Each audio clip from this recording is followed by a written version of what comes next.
You just did a great version of it, too. Thank you. I think you've got a wonderful voice, and I love the range of it. You own the song. You own that song, Kimberly. Thank you. Beautiful. ChanceTV live here at Beach A in Manhattan. This is the only place to go, aside from the other Beach A downtown. Peter's the best. The food is incredible. Look at this stuff. This is my favorite, by the way. Yes. I'm the artist, the coach, and the cook. All right, let's just break that down real fast. Yeah. Artist, I know Queen of Christmas. Aww. That's not an easy title. Tell me how that came about. So in 2005, I released my very first holiday album, and I was signed with Curb Records, and who knew? I had 3 #1 singles off of that album. I didn't know some of these songs, like, okay, Perry Como. Do you know who Perry Como is? Yes, I do. Oh my gosh! Because I have a Christmas tree, you have to. I didn't know it, so I started researching. Poser with a #1 hit, 3 of them. I know, right? So I felt like, oh my gosh, I gotta find more songs that I don't know, because if I don't know them, other people probably don't know them either. That's how Christmas is Here by Donna Summer came I never heard about. that, ever. Because, right? You never heard it. You wanna hear something funny? My cousins and I, we used to do shows for the family. We put on my grandpa's old hats. I sung, but guess what? When I did these shows, I mimed. We mimed to the records. What are you, Britney Spears in it? Oh my God. Don't say that. Well, she did. I ain't lying. I mean, a lot of them do it. Come on. I was miming. Miming in her own family's living room. Yeah, and I wasn't singing. And you know what? Nobody's ever asked me that question, so I've never given it any thought. So the answer is I do not know why I was miming and not singing. So there you go. I'm calling TMZ. All right. I always thought I would be like a career cheerleader, like that was going to be my thing, you know, whatever. Still can. I Still can. guess. I guess. I mean, it's too hot to cheer with this hair, man. I'd have to shave my head. That's another look. You're ruining your voice cheerleading. He's like, you gotta stop. He's like, you gotta stop. You're killing your voice. I find myself at these pivotal moments in my career, in my life, where I have to make a choice. Packing up your pom-poms. Packing up my pom-poms, man. Listen, that is not an exaggeration. When I know, I saw that. Sure, I was just devastated. I was the lead. Okay. I had a lot of stuff in the show, and it was like my time, and I had the flu. And you got Ebola. All right. But I drug myself out on that stage every night because I refused to give up my parts. Good for you. And that's when I knew I could do that I really had a passion and love for something, and that was it. But to go out on stage, something happens to you. You know, you're lifted by what's happening on the inside, and being on stage, it is magical. Yeah. And I was able to muster up whatever I needed to crush it that week. We have different experiences. I go on stage and I vomit, but clearly you have the talent, so it comes through. What do you want to be when you grow up? And I said, I want to be a singer and a lawyer. Fast forward to 2003. I'm about to start law school, and all my friends are calling me saying, you have to audition for American Idol.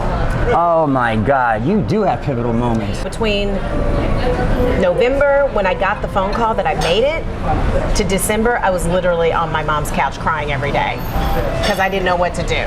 And so, obviously, I made a Law decision. school's always going to be there. That's what American so Idol. many people said that to me. And so I went to American Idol, and the rest is history. You know? Okay. There you go. I physically felt sick. Like, it was just, you know, I think there were like 400 or 500 people in the audience for American Idol. No pressure. But I was like, but there's millions of people watching. Tens Millions, and millions, right? yeah. So that's a little bit overwhelming. Yeah. Best time of my life. Best time of my life.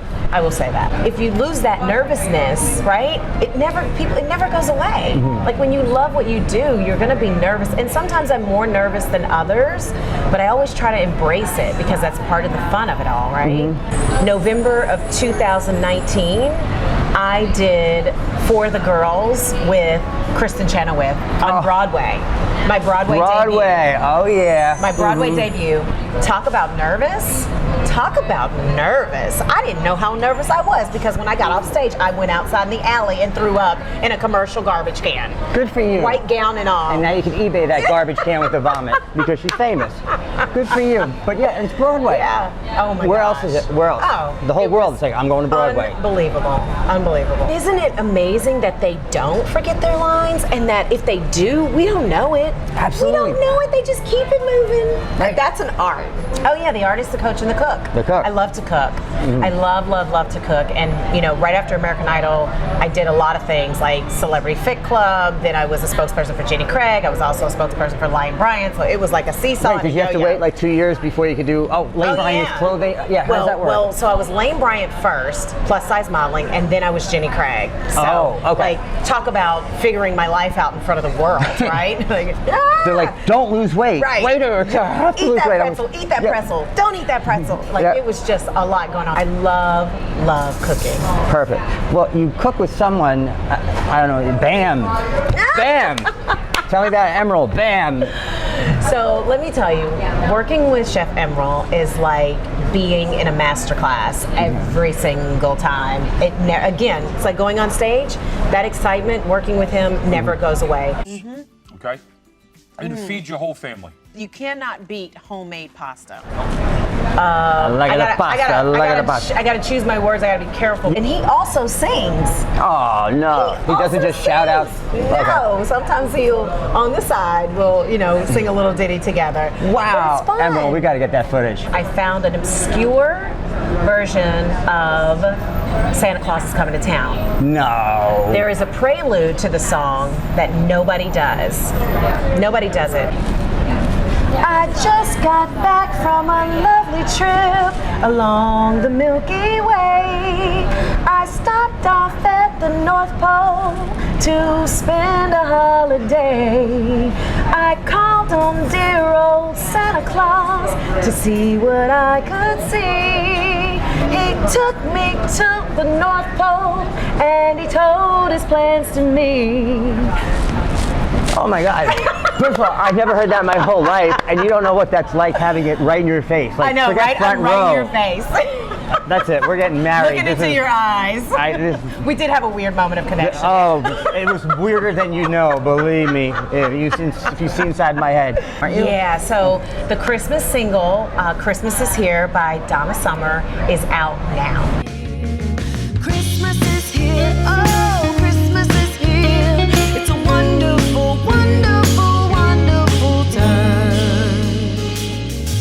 And I'll post an update on my page and I'll send it to you as well. I've heard that so many times before. She will not send it. What's the name of the album when it comes out? Oh, we don't have a name. I need your help with that. Oh wait, I thought Christmas is Here. That's just a song. That's the single. Oh, that's the single. Maybe that'll be the album title. A contest. I don't know. Make a contest. Come up with the name of the album for we need her. the name of the album, guys. That will be it. We are out for Chance TV. Thank you so much. Thanks, You're awesome. guys. Thank you.